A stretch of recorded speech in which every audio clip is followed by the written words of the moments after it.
Continued. Number 20, Doe versus Occidental College. The panel in this case is Justice Siegel, Judge Stone, and me, which is why Justice Fewer left. Good afternoon, Your Honors. Good afternoon. You're getting to be one of our frequent flyers. I'll take the mileage, Your Honor. Mark Hathaway on behalf of petitioner.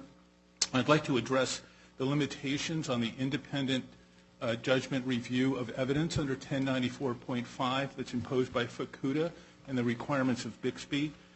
Then I'd like to discuss briefly the failure of the college adjudicator to bridge the analytical gap between the raw evidence and the ultimate decision and the policy, which is required by Topanga.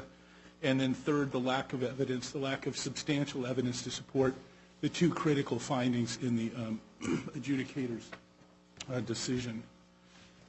Regarding, and I think we've briefed it well, but there's additional points regarding the limitations that are imposed by, that are imposed on independent review of the evidence under 1094.5. Those limitations come by way of Fukuda and also Bixby, which those limitations are based upon the separation of powers and on the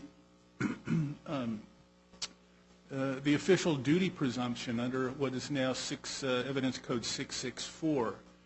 There is no justification for the court to treat any private litigant as a co-equal branch of the government and thereby defer and presume that the decisions of the private corporation are somehow correct.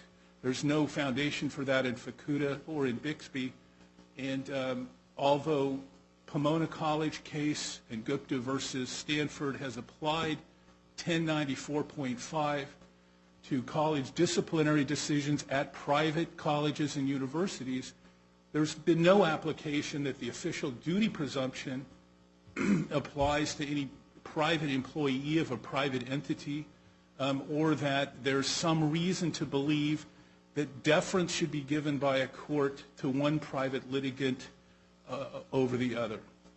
And there are none of the existing case law would require to be disturbed. Doe versus Regents, the San Diego case from 2016, which went into some great lengths describing what substantial evidence is. That is a public university. The employees are generally considered public employees. It is a private, public, operated as a public trust. The California State University is authorized by the legislature by statute and is essentially a governmental agency. But there's no agency existence for, in this case, Occidental College or any of the other, I think there's several, 1,500 or so institutions in California affecting some 520,000 students.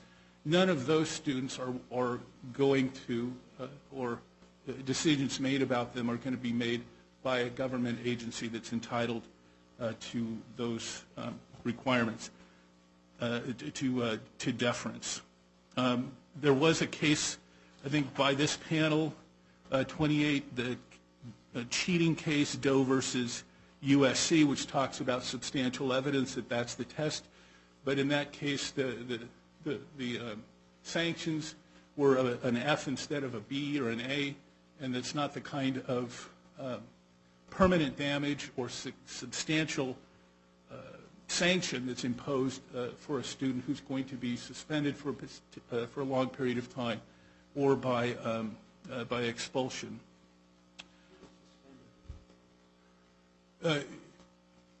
Yes, ultimately, but that then that's correct. But then, okay, so then that I correct myself. That would require this panel to reconsider the issues in that case in light of the points here, which is there's no justification for the deference to a private entity. Even in Bixby, where the court is required to look to see if there's a vested fundamental right. That exists because of the limitations in place by FACUDA, essentially, by the separation of powers and the official duty presumption. So the Supreme Court has recognized that there are circumstances where the right that is affected is so precious and valuable that it's a vested fundamental right that the court has to actually look. And in those cases, they have to, they're not limited and required to look at the evidence using their independent judicial review, essentially a trial de novo.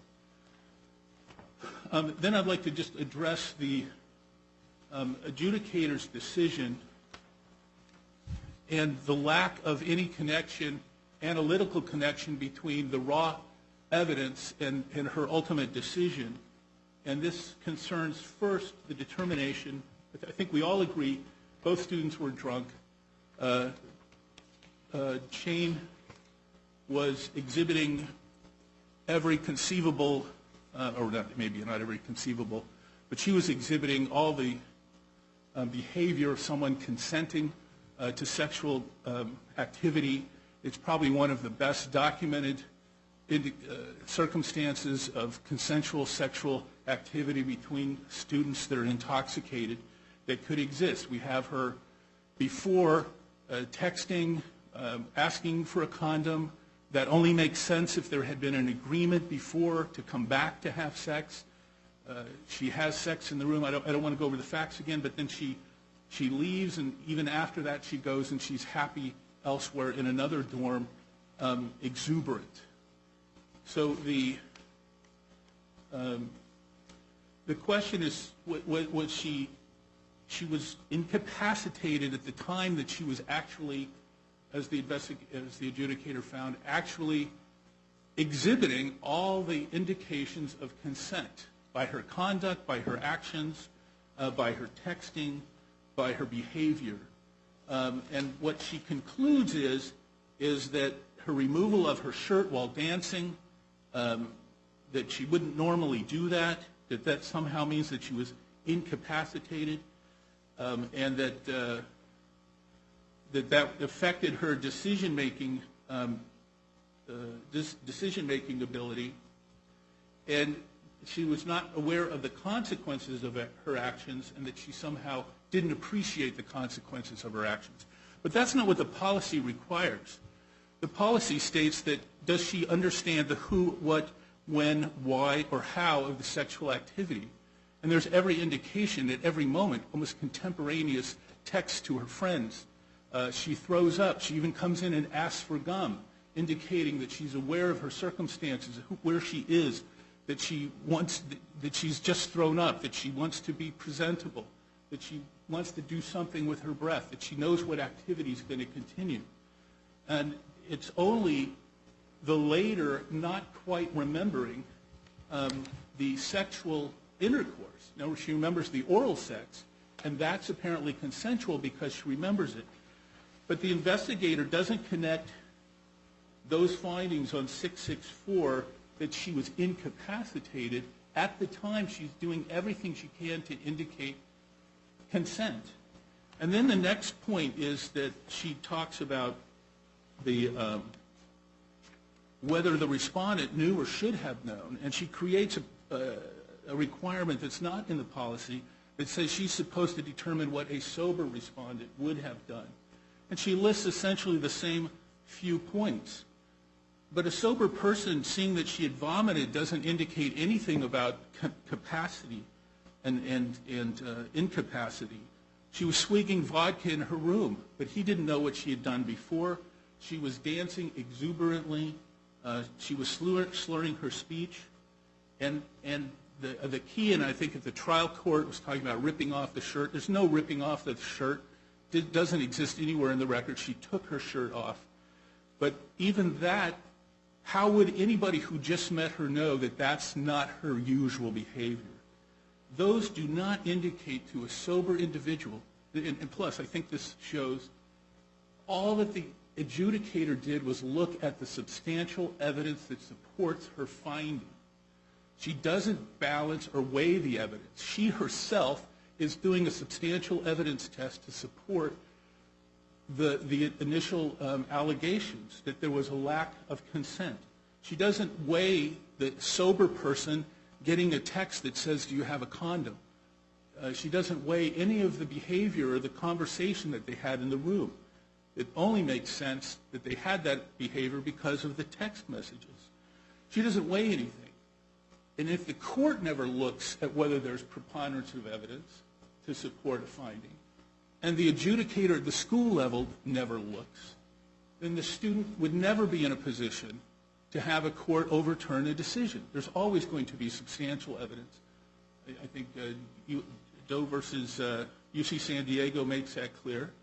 There's always going to be some type of substantial evidence that supports some sort of finding. And here there's simply the adjudicator did not connect the dots between the raw data of taking off the shirt, dancing exuberantly, swigging alcohol, in light of the requirements of the policy, which merely state, which require that someone lack, this is the notice that Occidental is giving their students, do you lack the who, what, where, why, or how of the sexual interaction? It's there at every step of the way. She understands where she is, where she's going. She had to walk to get there. I think it was very clear in the briefing. I'd also want to point out that the adjudicator completed this, finished this in one, not even one working day. The hearing was on Saturday, December 7th, 2013, and this was the results was prepared, and the report was provided on Monday, December 9th. It's almost as if the adjudicator, having access to all the records and the reports, prepared something ahead of time and then made a few minor changes in light of the evidence. Unless the court has any questions, I'll reserve the balance of time for rebuttal. Thank you. Thank you very much.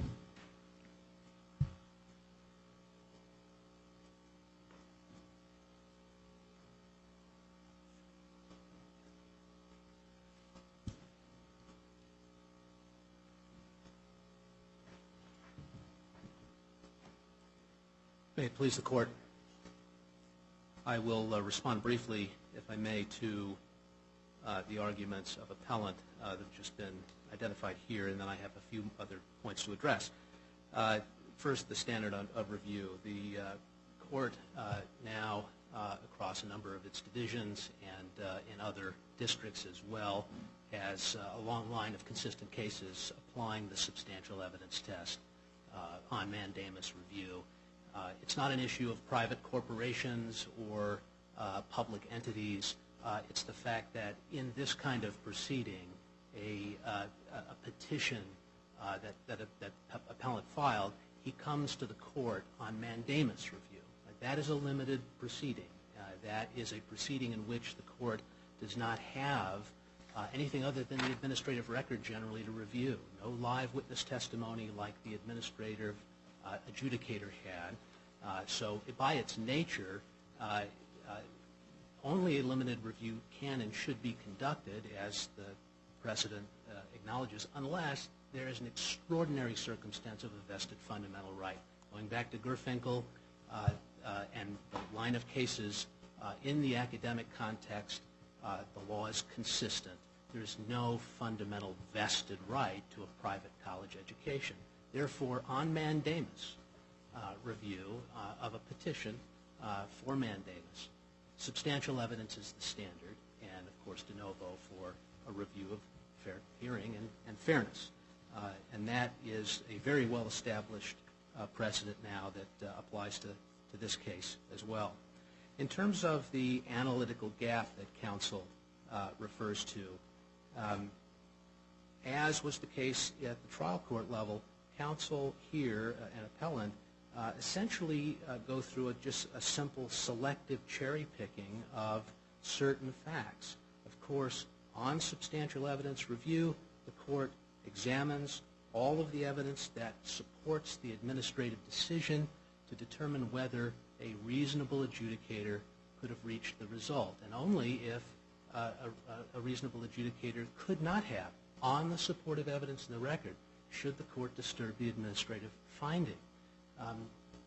Appellant doesn't confront any of the evidence that supports the finding, and the record is replete with that, as is the adjudicator's decision. Just by way of example, Jane Roe herself testified at the live hearing that she was severely intoxicated to the point of being unconscious and blacking out, that she could not make decisions and that she was not coherent, that she was a virgin, a minor, that she regarded sex a serious matter and would never have chosen to have sex with John Doe if she had been capable of making a choice. She couldn't remember what had occurred in many material respects, and she was shocked to learn that, in fact, John Doe had sex with her. Now, this evidence alone is enough to dispose of this issue on substantial evidence review of a mandamus decision.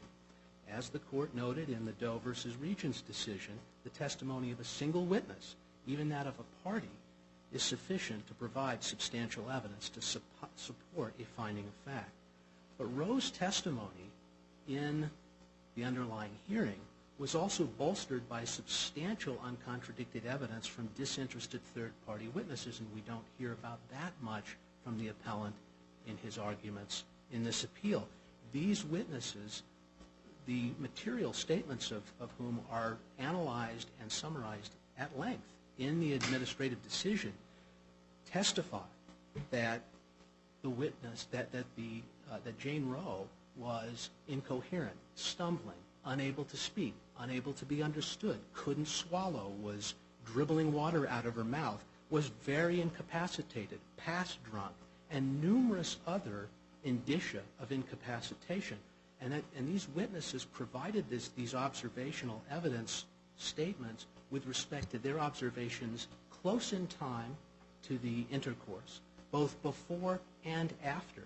Mr. Doe, shall we call him, was pretty drunk also, wasn't he? John Doe did say that he was intoxicated, and that was supported by a number of witnesses as well.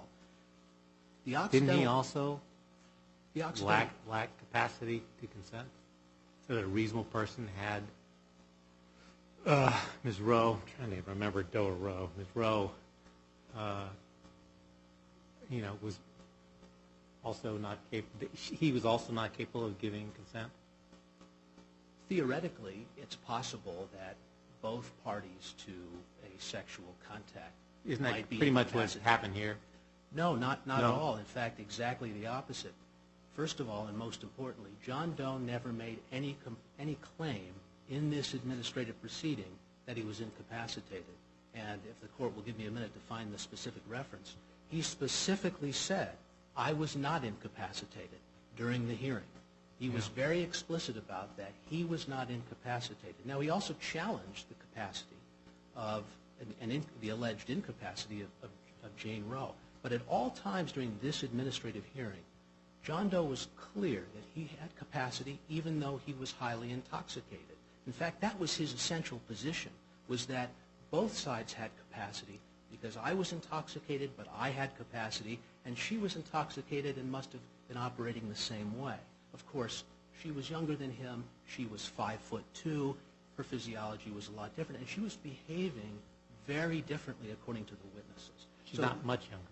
Not much younger, yes. Although, as a legal matter, maybe there's some significance to being under 18. There wasn't in the administrative proceeding, of course.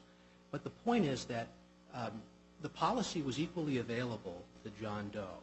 He could have asserted that he was incapacitated and, in theory, brought a complaint. He did not do so in this administrative proceeding. And, in fact, he was express in the hearing itself that he was not incapacitated. He said that explicitly. So that was just not the case. If the college knows of two people, does it need a claim, a complaint? If it knows of two people who are so drunk they can't give capacity, and neither one of the two individuals bring a complaint, does the school do nothing, or do they?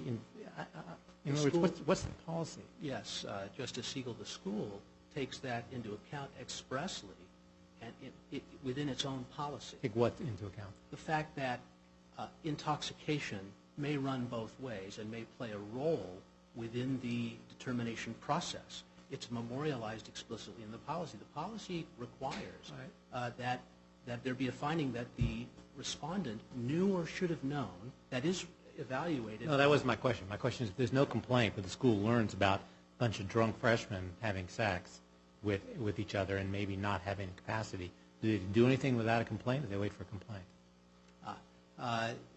There's a lot of alcohol at Occidental College. Seems to be very young people drinking a lot of alcohol, with the college not doing very much about it. So my question is, if they come upon information, do they act on it, or do they wait for a complaint? The college does not necessarily wait for a complaint, and that's not the way the policy works, operates, or, frankly, how the law operates. That's not required. Of course, when it's addressing a complaint, it's not necessarily going to go look for other potential transgressions or violations that occurred. It's going to be focused its attention on adjudicating and complying with its policy and obligations regarding the student who's bringing the complaint in front of it.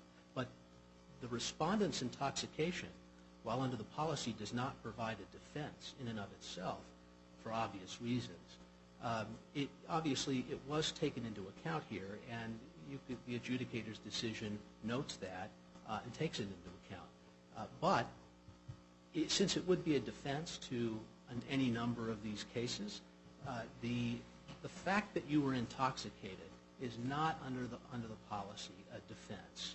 You have a responsibility. I mean, ultimately, the college is responsible, and this isn't unique to Occidental, and neither is alcohol consumption as well.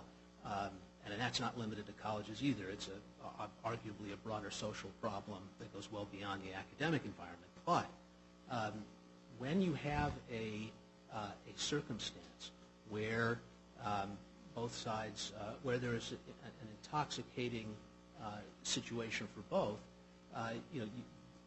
you have to have a process to resolve what happened, and to have that process be fair and to give both sides an opportunity to be heard. That's what the law requires.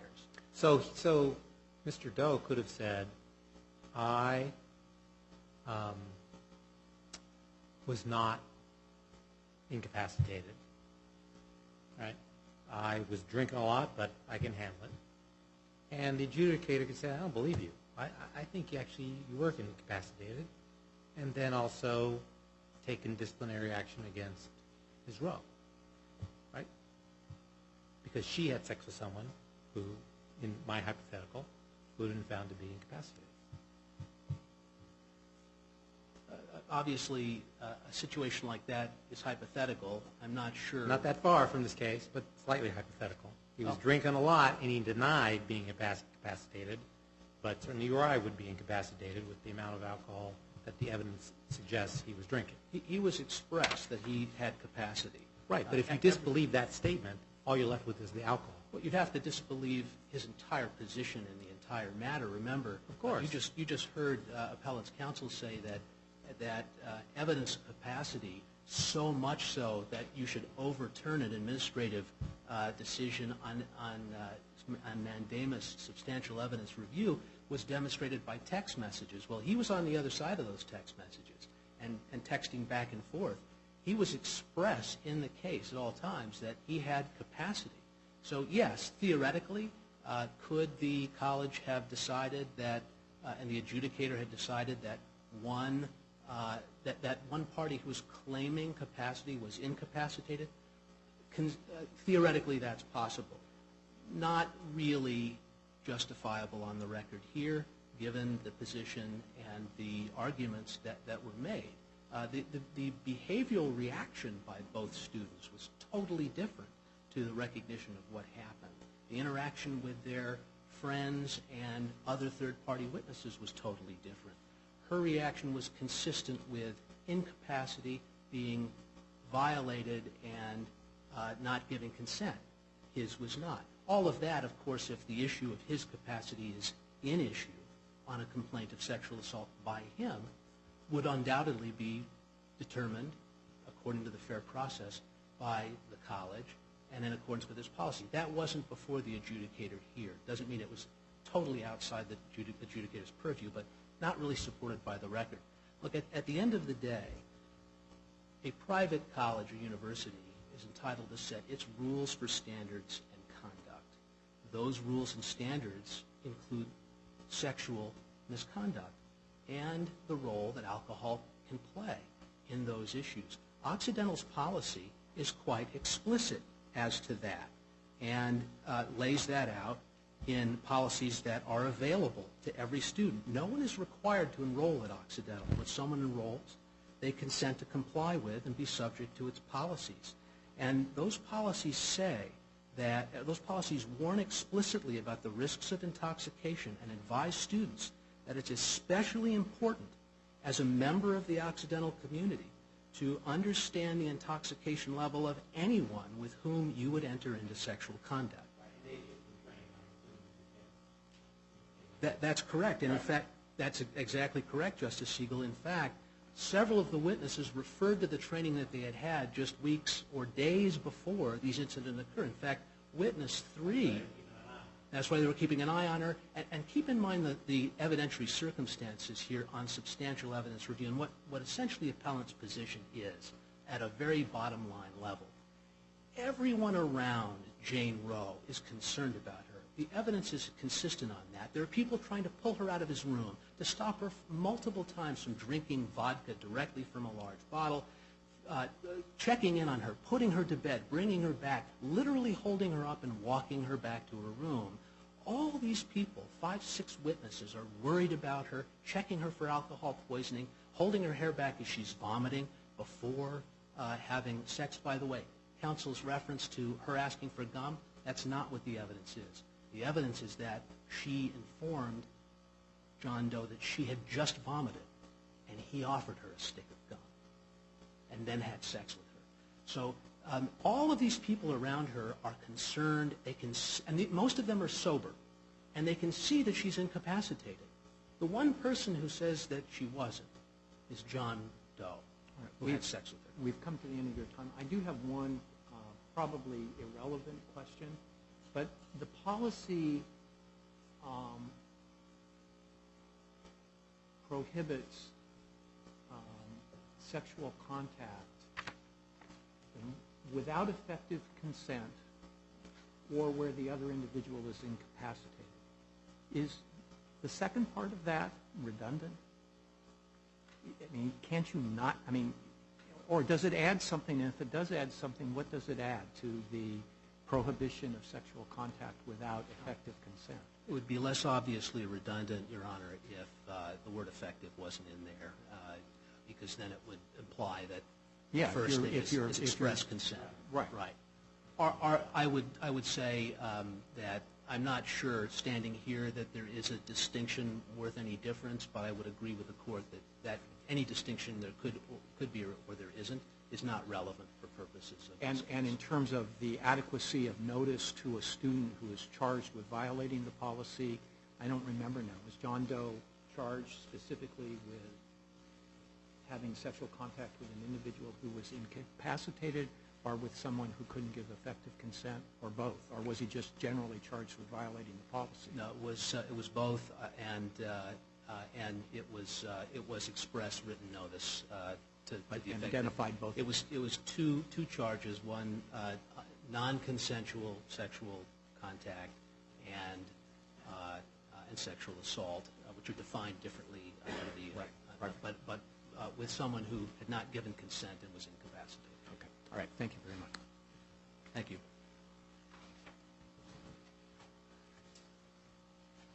To answer your question, Justice Perlis, the result is the absurd finding we have here, where the adjudicator finds that she was actually giving consent. We have the text message, but that at the same time she didn't have the capacity to give consent, even though she had the capacity to give the text messages, was acting of her own volition, and so you have this.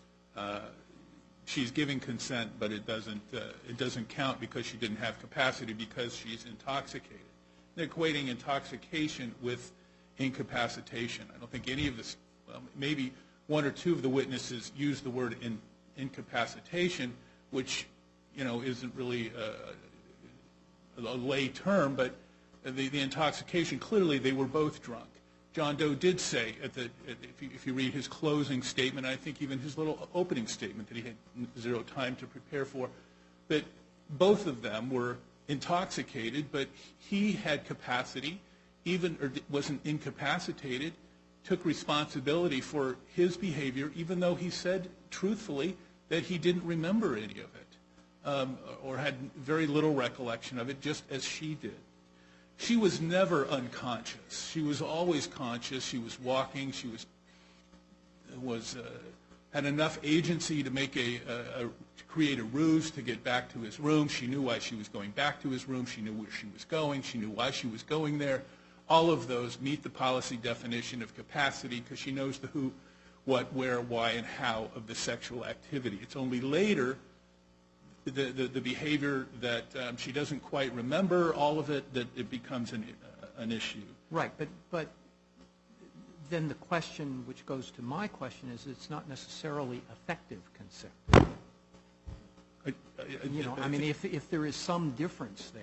It's gone from there's been a consent, then effective consent, affirmative consent. There's other combinations of those terms, but effective consent. I don't know what notice. The provision where that exists that would give students notice says somebody who doesn't understand the who, what, where, and why of the sexual activity, and he's faced with someone who's texting him, do you have a condom? The only reason she says condom, because when he says get back here, is so you know there's an arrangement to go back there and have sex. With who? With him. Where? In his room. When? In 2 minutes. How? However they did it. In fact, she even recalls the oral sex. And then it's only later that you don't quite remember the sexual intercourse, and friends find out, and there were witnesses, and in other words, it took a week or two, and some political pressure, I would say, before she finally acknowledged that it was wrong, or it was inappropriate. The cross-examination, the hearing, the reason why the cases have not actually hit the reported cases on the substantial evidence test versus independent review is until now most of the cases deal solely with there's an unfair hearing. And in an unfair hearing, the court need not look at the evidence, because why look at the product of something you know is unfair?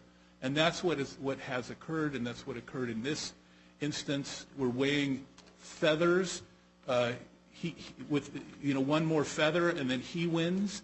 And the investigator did not comply with the policy, did not tie in the raw evidence to the violation, and did not provide a fair hearing. Thank you. All right. Thank you, both counsel, very much. The cause will stand submitted, and we are in recess until 9 o'clock tomorrow morning.